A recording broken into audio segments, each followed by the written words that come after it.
Coucou, me revoici pour faire avec vous un super petit dessert dans mon moule rectangle silicone que voici. Donc 100% silicone, on cuit, tous nos silicones vont sur grille froide impérativement pour avoir une meilleure répartition de la chaleur et donc de la cuisson. On va faire un petit crunch cheesecake à la framboise. Voilà, donc c'est un petit mélange et vous allez voir, c'est super bon. Si vous regardez dans mes vidéos de ma chaîne YouTube, vous allez trouver peut-être une version aussi brownie cheesecake, un truc comme ça, c'est super bon aussi. Voilà, c'est juste, je dis ça, je dis rien. Vous voyez que je l'ai mis déjà dans ma boîte Igloo 2,25 litres. Hein. Ils se sont faits exactement à la taille de tous nos moules silicone pour justement pouvoir mettre nos moules au frais ou au congélateur si on veut faire des préparations à l'avance ou comme ça va être mon cas, faire refroidir ce que je vais y mettre dedans avant de passer au four.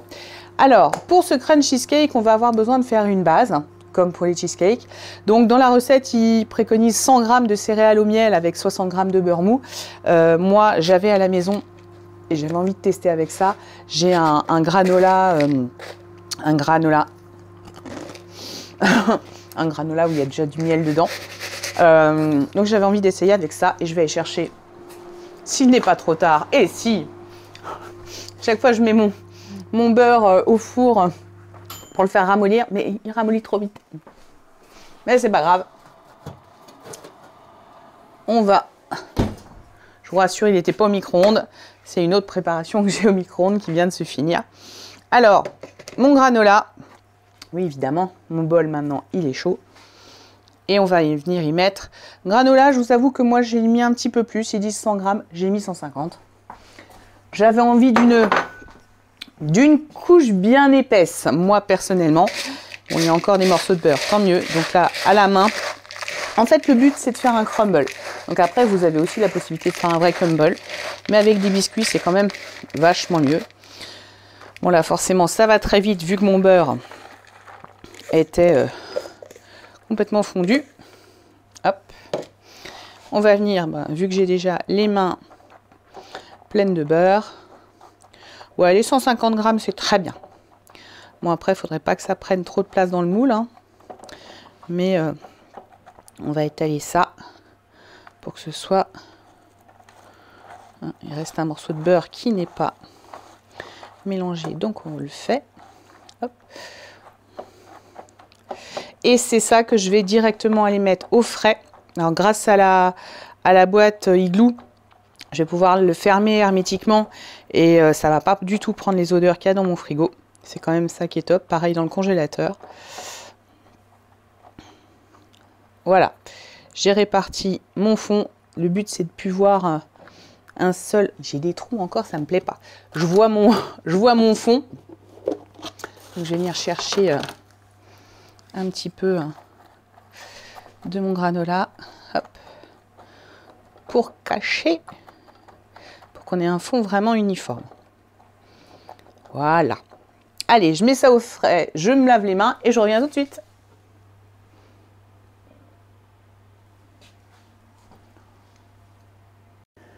Allez, c'est parti pour préparer notre ganache, entre guillemets, de cheesecake. Alors, j'ai pris le couvercle de mon pichet 1,25 litre. Vous savez, le pichet 1,25 litre, c'est le même pichet que celui de notre Speedy Chef 2.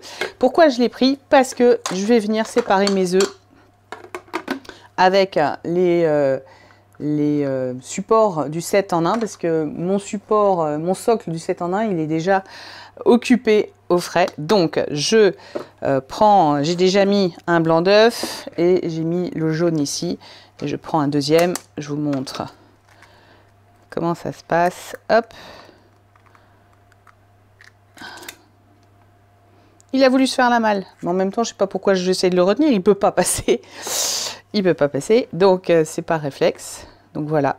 Le blanc est descendu. Je secoue un petit peu. Et hop, mon jaune directement dans mon bol. Alors, ça, on viendra tout à l'heure. Je vais tout de suite y mettre ma petite pincée de sel. Hop. Alors, à quoi ça sert la petite pincée de sel? C'est pas pour saler, hein. C'est pour éviter que vos blancs en neige ne granulent, en fait, tout simplement. Donc ça, on va attendre. Là, pour l'instant, on a nos 2 jaunes d'œufs. On va y rajouter du sucre. Donc, de mémoire, 100 ml de sucre. Du fromage blanc que j'ai évidemment oublié dans le frigo. Ça m'aurait étonné que j'ai pas oublié un truc. Le zeste et le jus d'un citron. On va y rajouter 20 ml de farine, c'est-à-dire une dizaine de grammes, une pincée de sel pour obtenir, voilà, et tout ça, on va mélanger tout ça pour obtenir une préparation lisse. Donc je vais chercher mon fromage blanc et je reviens. Ça y est, je vais chercher mon fromage blanc. Vous pouvez également utiliser du fromage frais hein, si vous le souhaitez. Et donc c'est 350 grammes qu'il faut de fromage blanc ou de fromage frais. Alors là, on va y mettre le sucre. Donc on a dit 100 ml. Alors je vais aller chercher mes cuillères mesure. Si tant est qu'elle daigne montrer le bout de son nez, de leur nez, ce serait pas mal. Pourquoi elle se cache quand on en a besoin? Vous me dites, allez, là, 50, ça va être plus pratique d'ailleurs. Hop, et 50, et 100.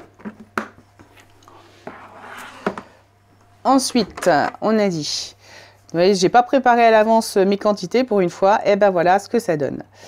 Alors, les œufs, c'est fait, le sucre, c'est fait, le fromage blanc, je fais ma tare. Hop.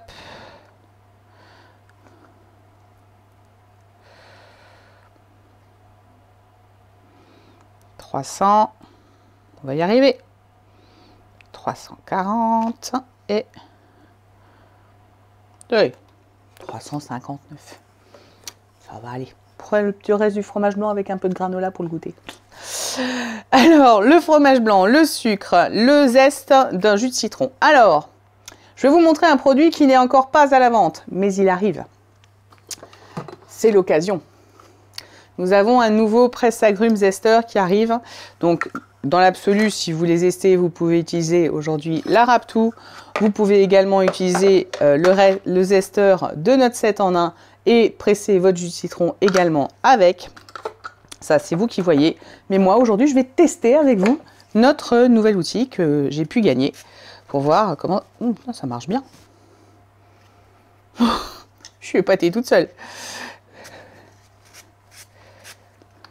Bon, c'est plutôt avec la... Je suis droitière, donc effectivement, ça marche beaucoup mieux. Mais en tout cas, ça marche très très fort. Oh, je suis bluffée. C'est la première fois que je l'utilise. Hein. Je l'ai gagné il n'y a pas longtemps. Grâce à vous tous hein, qui me passez vos commandes. C'est comme ça que nous, on peut avoir les produits qui vont sortir à la vente. C'est en fonction de notre chiffre d'affaires. Ce qui nous permet de vous présenter ensuite les nouveaux produits. Si un jour vous avez envie de vous lancer dans l'activité, autant vous dire que vous êtes vite équipé, que vos placards se remplissent très vite si vous êtes régulière. Vous n'avez pas besoin de faire des milliers des cents en termes de chiffres, hein. Il suffit juste d'être régulier. Hein, si vous travaillez un petit peu tous les mois, vous avez garanti que ça va très vite. Et ben voilà, putain, je suis moi-même épatée de l'efficacité parce que voilà, j'avais la Raptou, j'étais pas forcément convaincue. Le zesteur du 7, bon, pas plus que ça, je vous montre les zestes. Ils sont juste magnifiques. Et maintenant, ben, on va venir... on va voir. Alors maintenant, j'ai un doute sur... dans quel sens je dois mettre ceci. Bon, on va essayer d'être pragmatique et se dire que... ben non, peut-être pas. Oh, mais il est trop gros, je crois, en fait, mon citron. Je crois que tout simplement, mon citron est trop gros. Donc en effet, c'est dans ce sens-là. Vous voyez, c'est même pas logique. Et comme vous le voyez, ça coule. Je ne sais pas si vous voyez, très bien. En tout cas, c'est effectivement très efficace. Allez. Je suis assez bluffée moi-même. Mais effectivement, le mettre dans l'autre sens, je ne vois pas comment le jus aurait pu sortir. Mais là, en fait, effectivement, ça inverse le sens du citron. Et on a un bon citron de presser. Voilà, super, franchement, super outil. Voilà, je l'ai essayé avec vous pour la première fois et j'avoue que je suis assez bluffée. Il ne reste plus grand chose, comme vous pouvez le constater, de mon citron. Presse-agrumes zesteur qui va sortir dans le nouveau catalogue du mois d'avril. Si jamais ça vous intéresse. Alors, ça c'est fait, ça c'est fait. La farine, le sel, allez. Ils ont dit quoi? 1 ml de sel. On va y aller. Hop. Et on a dit la farine, la voici. Et c'est 20 ml. Allez, là, il me faut ma petite cuillère mesure.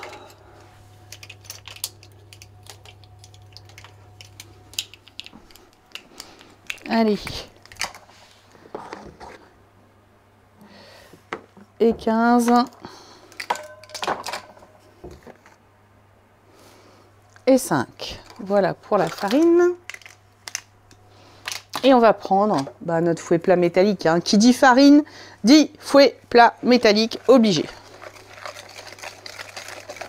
Non, on pourrait prendre, vu le peu de farine qu'il y a, le fouet mélangeur, c'est-à-dire celui-ci qui permet, vous voyez, il y a un trou devant, comme ça, vos préparations ne restent plus coincées. Et voilà, c'est déjà mélangé. En tout cas, le pote de mon chéri qui aime le citron, il va être servi. Qu'est-ce qu'on va faire maintenant? Eh bien, on va s'occuper de nos blancs. Donc, on a mis nos 2 blancs, notre pincée de sel en position 1. «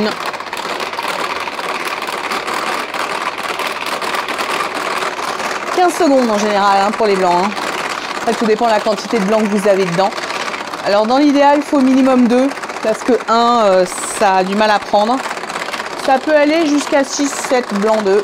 Ça va, ça marche. Hop. Et voilà, mes blancs sont montés. Tada! L'éternel test. Hop, je fais ça en l'air pour enlever un max. Et on va venir, si je ne m'abuse, incorporer délicatement. Donc, qui dit délicatement, pas à fouet. Mais ça va dire spatule. Allez. On incorpore.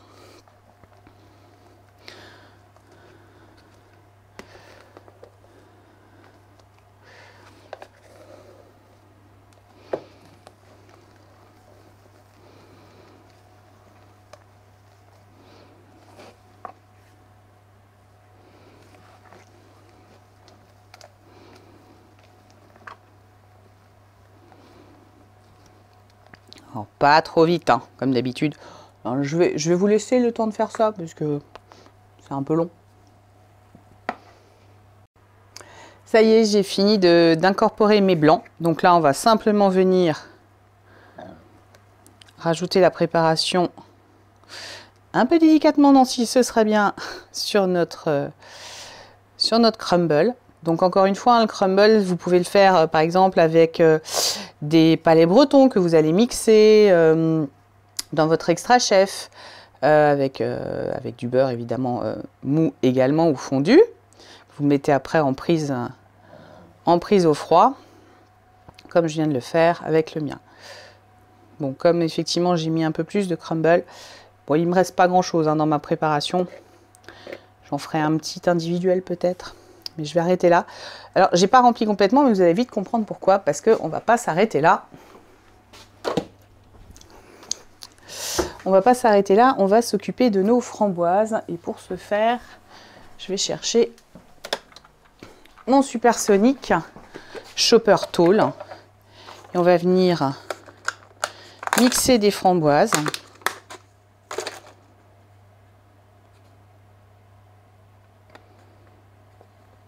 Avec du sucre glace. Hop.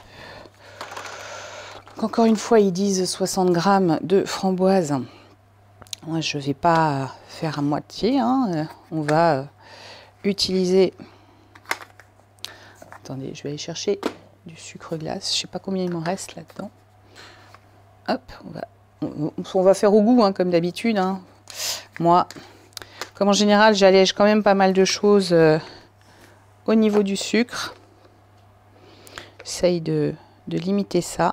J'en ai déjà mis pas mal dans la préparation de fromage. Donc, on va déjà voir ce que ça donne comme ça. Donc, normalement, ils disent 60 g de framboise et 45 ml. Je crois qu'il n'a pas... C'est pas coincé. Hop. Ah! Ça, c'est quand on n'est pas sur une surface fixe. Là, sur une planche, c'est vraiment pas une bonne idée. Hein. C'est un conseil que je vous donne, même le Speedy 2. La partie en silicone ne fera pas du coup son effet. Voilà. Allez, je goûte sans me couper. Ah, c'est parfait. Impeccable. Qu'est-ce qu'on va bien faire avec cette framboise? Hop. Et bien, on va venir simplement la verser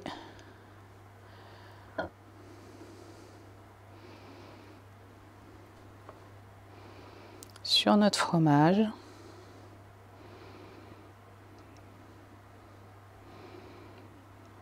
Et vous voyez, je vous dis, hein, moi j'ai mis la barquette de 120 grammes et a priori ça passe.